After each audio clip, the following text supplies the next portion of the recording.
মধ্যরাতে মধ্যপ্রাচ্যে ভয়াবহ যুদ্ধ শুরু। ইসরায়েলে ইরানের প্রত্যাঘাত। ইরানের এয়ার স্ট্রাইকে জেরুজালেম, তেল আভিভ সহ ইসরায়েলের 4 বড় শহরে মুহুর্মুহু বিস্ফোরণ। তেল আভিভে 3 জনের মৃত্যু হয়েছে হাইপারসনিক মিসাইল হামলা ইরানে।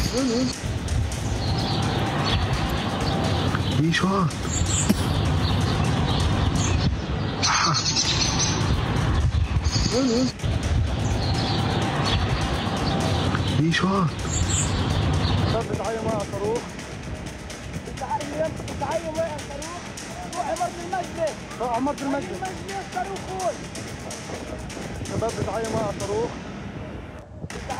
بتعايموا مع صاروخ روح عمرت المجلس عمرت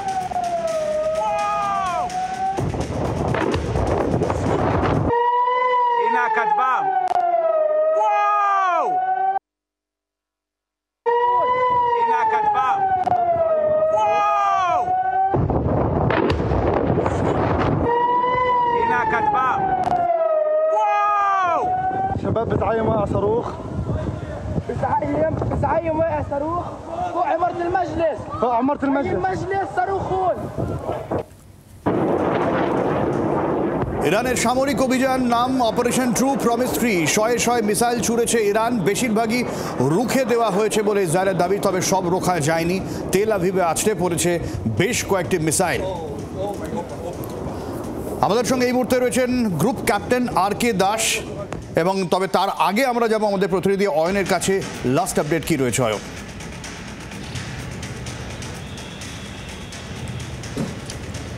আরও উদ্বেগ বাড়ল সব্যসাচী।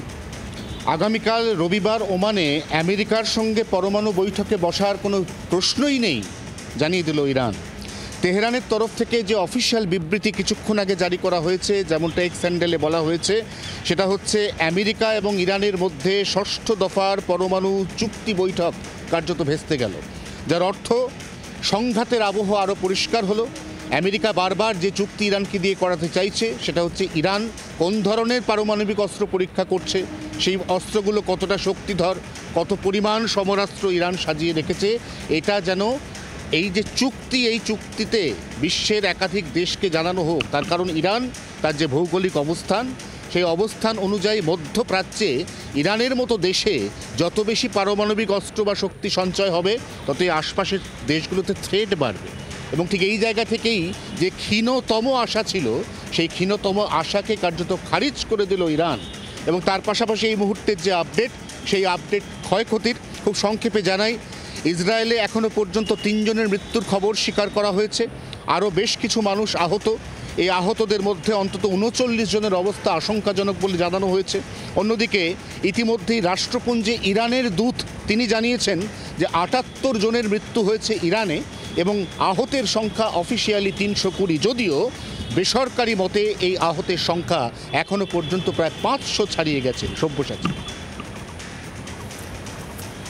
একদমই অয়ন, তুমি সঙ্গে থাকো। আমি জায়গা থেকে গ্রুপ ক্যাপ্টেন আর.কে. দাসের কাছে যাব। ক্যাপ্টেন দাস, যে পরিস্থিতি তৈরি হয়েছে আমরা দেখতে পাচ্ছি যে পাল্টাপাল্টি এই হামলায় এখনো পর্যন্ত যদি আমি হিসেব করি, তাহলে সাধারণ মানুষ তো প্রশ্ন করবেই যে কে কতটা এগিয়ে এখনো পর্যন্ত। দেখো, কে এগিয়ে আছে সেটার মধ্যে যদি সেই ব্যাখ্যাটা যদি করতে হয়, তাহলে আমি বলবো ইসরায়েল এগিয়ে আছে। ইসরায়েল এই জন্য এগিয়ে আছে কেন কি ইসরায়েল প্রথম আঘাত করে, এবং ইরানের সে যেগুলো নিউক্লিয়ার মিসাইল সাইটগুলো যেগুলো ছিল সেগুলোকে একদমই নিষ্ক্রিয় করে দিয়েছে, ওগুলোকে ধ্বংস করেছে।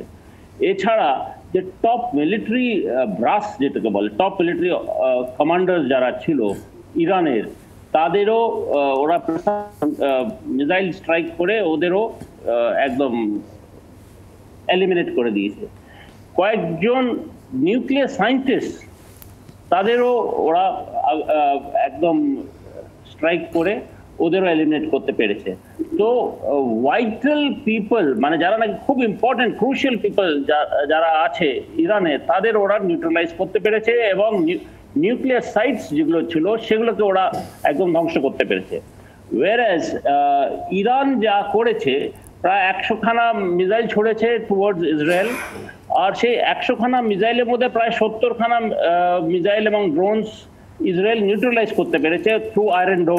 কিন্তু ক্যাপ্টেন দাস 100খানা তো রাত্রে মানে প্রায় 100 মিসাইল, এবং এরকমও দাবি করা হচ্ছে যে ইসরায়েলের দুটো ফাইটার জেট তারা নামিয়ে দিয়েছে। Let me complete. তারপরে হলো কি, যা কন্টিনিউয়াসলি ওরা ব্যারাজ অফ মিসাইল ছুড়েছে towards Israel, most of it কিন্তু সিভিলিয়ান টার্গেটসকে হিট হয়েছে। যা যা ক্ষয়ক্ষতি হয়েছে এগুলো সব বেশিরভাগ সিভিলিয়ান টার্গেটসে। So the objective what have been achieve from both countries, objective Israel যা অ্যাচিভ করতে পেরেছে অনেক বেশি অ্যাচিভ করতে পেরেছে, ইরান যা অ্যাচিভ করতে পেরেছে, yes they have been able to land some missiles, কিন্তু কারা মারা গেছে মোস্ট অফ ইট আর সিভিলিয়ানস। তো যদি দেখা যায় কে এগিয়ে আছে, তো আমি বলবো এই মুহূর্তে ইসরায়েল এগিয়ে আছে। আচ্ছা, এই জায়গা থেকে আমি ক্যাপ্টেন দাস আপনার কাছে আবারও আসবো, আমি আবারও অয়নের কাছে যাব। অয়ন, তার মানে টেকনিক্যালি বলা যায় এখনো পর্যন্ত দুই দেশের মধ্যে হামলা পাল্টা হামলা এখনো পর্যন্ত জারি রয়েছে, তাই তো?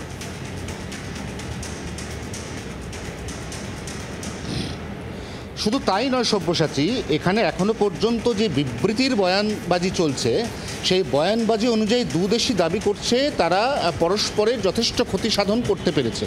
কিন্তু আমরা বিভিন্ন সূত্র মারফত, বিশেষ করে আন্তর্জাতিক বিভিন্ন মিডিয়া সেই মারফত যে খবর পাচ্ছি, এবং যেটা অবশ্যম্ভাবী খবর, সেটা হচ্ছে যে ইসরায়েলের সামরিক শক্তি অনেক অনেক বেশি। এই অবস্থায় ইসরায়েলের পাশে মার্কিন যুক্তরাষ্ট্র রয়েছে। হ্যাঁ, এটাও ঠিক যে ইরানের পাশে নীতিগতভাবে সমর্থন জানিয়েছে চীন, কিন্তু চীন এই মুহূর্তে এতটাই বুদ্ধিমান একটি দেশ যে এই বিপুল জনসংখ্যা তাদেরকে উন্নয়ন কল্পের দিকে চীন অধিকতর এগিয়ে নিয়ে যেতে চায়। চীন এই মুহূর্তে কিন্তু সরাসরি কোনো যুদ্ধে সামিল হবে না, কারণ যুদ্ধে সামিল হলে প্রথমত চীন এই ইরান থেকে যে রিসোর্স, এই রিসোর্স ছাড়া বিশ্বের নানা প্রান্ত থেকে যে রিসোর্স বা বৃহত্তর যে মার্কেট সেটা হারাবে, এবং তার সঙ্গে সঙ্গে চীনের বিপুল অর্থ খরচ হবে। অতএব চীন তার নীতিগত সমর্থন ইরান পাক বা না পাক, তাতে এই মুহূর্তে ইরানের খুব একটা অ্যাডভান্টেজ নেই। কিন্তু মার্কিন যুক্তরাষ্ট্র সহ যে 8টি দেশের নৈতিক সমর্থন বা প্রচ্ছন্ন মদত ইতিমধ্যেই ইসরায়েল পেয়েছে, তাতে নিঃসন্দেহে আপাতত এই মুহূর্তের পরিস্থিতি অনুযায়ী অ্যাডভান্টেজ ইসরায়েল, একথা বলা যেতেই পারে সব্যসাচী। একদমই, এবং কার্যত বিশ্ব দুভাগ হয়ে গিয়েছে। আমেরিকা সমর্থন করছে ইসরায়েলকে, দীর্ঘদিনের সহযোগী। চীন সমর্থন জানিয়েছে ইরানকে। রাষ্ট্রসংঘে ইসরায়েলের নিন্দা করেছে চীনের প্রতিনিধি। রাশিয়া সাপোর্ট করেছে ইসরায়েলকে। ফ্রান্স নিন্দা করেছে ইরানকে। ফলে এই জায়গায় দাঁড়িয়ে ক্যাপ্টেন দাস, একেবারে এটা কি বলা যেতে পারে যে সাম্প্রতিক মানে খুব তাড়াতাড়ি ইসরায়েল ইরান ছাড়া তৃতীয় কোন দেশ যুদ্ধে জড়িয়ে পড়তে পারে যদি এই সিচুয়েশন চলতে থাকে? আমি প্রথমে একটুখানি কারেকশন দেব। রাশিয়া কিন্তু ইরানের ফেভারে, ইরানকে ফেভার করছে রাশিয়া, চায়না। ঠিক বলেছেন। আর বেশিরভাগ যে দেশ যেগুলো সারাউন্ডিং ইসরায়েল, ওরা কিন্তু সবাই কিন্তু ইসরায়েলকে ফেভার, ইসরায়েলের বিরুদ্ধে। আশেপাশে যে কটা দেশ আছে, আপনি সিরিয়া ধরুন, লেবানন, জর্ডান, ইয়েমেন, এগুলো সব কিন্তু ইন ফেভার অফ ইরান। কেন কি ইরান এদের সামগ্রিক, এদের অর্থনীতি, ওদের ওয়েপেনরি সব কিন্তু ক্রমশই এরাই ইরানই দিয়েছে, ইনক্লুডিং হেজবুল্লাহকে যে ইকুইপমেন্ট এবং ওদের যে যা কিছু দেওয়া হয়েছিল ওয়েপেনরি, এগুলো সব কিন্তু থ্রু ইরান। তো ইরানের যে সমর্থন কিন্তু বেশিরভাগ আরব কান্ট্রিজ করছে। Now who is in favour of Israel? ইসরায়েলকে খালি লজিস্টিক্যাল সাপোর্ট দিচ্ছে আমেরিকা। ইন্ডিয়া কিন্তু একটা ব্যালেন্স, ফাইন ব্যালেন্স করে যাচ্ছে সাথে।